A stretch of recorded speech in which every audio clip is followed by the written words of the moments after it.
Okay, looking at equation solving. So with equation solving, there's three important features to equation solving. And what we're going to look at firstly is what we call one and two step equations. So the first important feature of equation solving is what we would call inverse operations. So inverse operations are operations that undo another action. So for instance, if you've added a number, so if you add 2, then its inverse is to subtract 2. If you subtract a number, subtract 5, then the inverse is to add 5. If you multiply by a number, so if you times by 7, then the inverse will be to divide by 7. And then if you have divided by a number, division by 16, the inverse will be multiplied by 16. If you've squared a number, so let's make it x squared, then the inverse will be to take the square root of the number. So these operations are key in solving equations. Two other concepts that are key in solving equations as well is the idea of balance. So the idea that if you do an inverse operation to one side, you have to do the inverse operation to the other. So maintaining that balance in an equation is key. Another key point is you're working out. As long as you've got really good, well-structured working out, you're going to find equation solving becomes easier and easier because it's just a matter of applying these operations in the right order. Okay, let's look at some examples. Here's some examples of what we call one and two step equations. So the idea is we want to find out the value of the pronumeral in an equation. So we want to find out what's the value of x in this equation. Now some of these equations you'd be able to do by pretty much inspection, guessing and checking, or just having a quick look at it and saying, yep, I know the answer. But what I really want you to do is to practice the working out skills. So it's all about undressing the x. The x needs to have everything else taken away from it. In this case, there's only one thing to get rid of, which is the 5.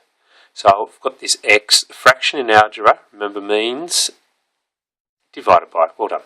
So I want to divide, it's divided by 5. So I go back to my inverse operations. That means I have to do the opposite. I have to times by 5. So what we do is we just show the working out up here. We just say, well, I'm going to times this by 5. So that way I'm going to get rid of those 5's inverse of each other. Now, this idea of balance then has to happen around this equal sign. So if I'm going to times by 5 on this side, I have to times by 5 on this side. And that's showing my working out. It's nice and neat, easy to see, easy to understand. I can do things like this. I can say, well, this 5 divided by this 5 is 1. Leave me with just 1x. And then I just have to do this side. Negative 4 times 5, negative 20. Now you should have done these sorts of equations before. What's really important is our working out. We keep these equal signs in line with each other, and we show exactly what the inverse operation is that we've done. This equation over here is what we'd call a two-step equation. So being a two-step equation, I'll have to do two things. Again, I'm trying to undress the x. I'm trying to get rid of it. And it's like having a shirt and tie on. You can't get rid of the shirt before you've got rid of the tie. So over here, what's furthest away from the x, the tie is furthest away from your skin, I would add the 6. Adding because negative 6 and the inverse of negative 6 is to add 6. So add 6. Again, we have an equal sign there. We're keeping balance on both sides. I'd add 6 to this side as well. Keep my working out then. These two, they've gone. But on this side, the left-hand side, I still have this 3x. So I'll write 3x is equal to 9 plus 6 is 15. One more step this time. And that is I still haven't quite got x. I've got rid of the tie. Now get rid of the shirt. So to get rid of this 3, I'm going to divide because it's 3 times x. We've got to remember that in our algebra. 3x means 3 times x. The inverse operation is divide.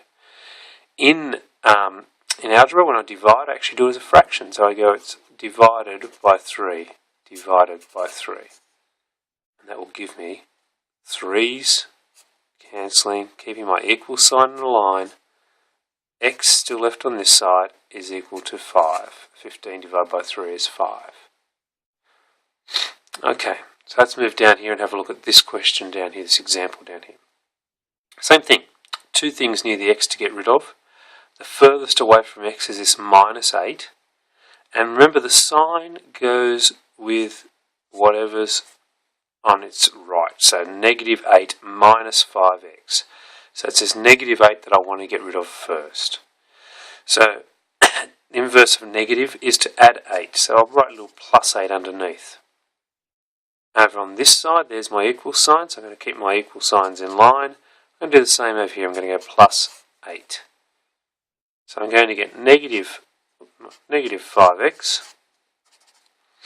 14 plus 8 is 22, equals 22.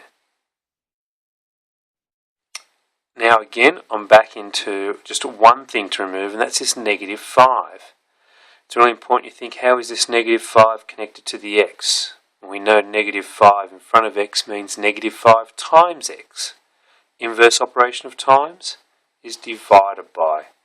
Divide by negative 5, divide by negative 5. These two over here divide to give me just 1x.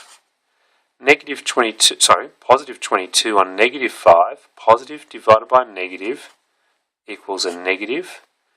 5 goes into 22 4 times, and 2 remainder, 4 2/5. If you're using a calculator for some of these, you can record them as decimals as well. So these equations are what we call linear equations. It's just with an x. This one over here is what we call a quadratic equation. Quadratic equations mean it's got an x squared. Now we already know that the inverse operation of x squared is to take the square root. So x must equal the square root of 36. Now by definition, the square root of 36 is always positive. So I know obviously that x is going to equal 6. However, if I take negative 6 and I square negative 6, then a negative squared gives me a positive answer. That is equal to 36. So it tells me x can actually have two values. It can have the positive square root, which it naturally gets, or it can have the negative square root. So I get x is plus or minus 6. Two answers. When I have x squared, a quadratic equation, x squared equals something, I get two answers, the positive and the negative answer. Okay. Let's have a look at another quadratic. So we've got 121x squared equals 25. This is like a two-step quadratic. Again, I'm trying to get the x on its own. I'm trying to undress the x, get rid of all that's around it. So I want to start by dividing by that 121, because it's 121 times x squared, and the inverse operation of multiplication is division. So I'll divide this side as well by 121. These two divide to give me just 1x squared equals, notice again, just keeping all this nicely in line, equals, and I've got it equal to a fraction, 25 over 121. I'll leave that as a fraction.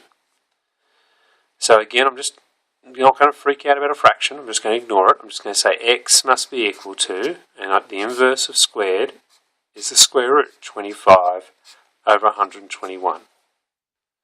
And again, from what I know last time, both the positive and negative answer will work in this equation, so plus or minus. Now, when you have a square root of a fraction, it's worth checking, does each term have a perfect square root? So we can say x is plus or minus, square root of 25 is 5, the square root of 121, some of you may know that, is 11.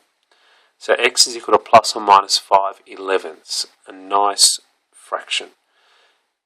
So that's those quadratics. They may be new this year. This one over here.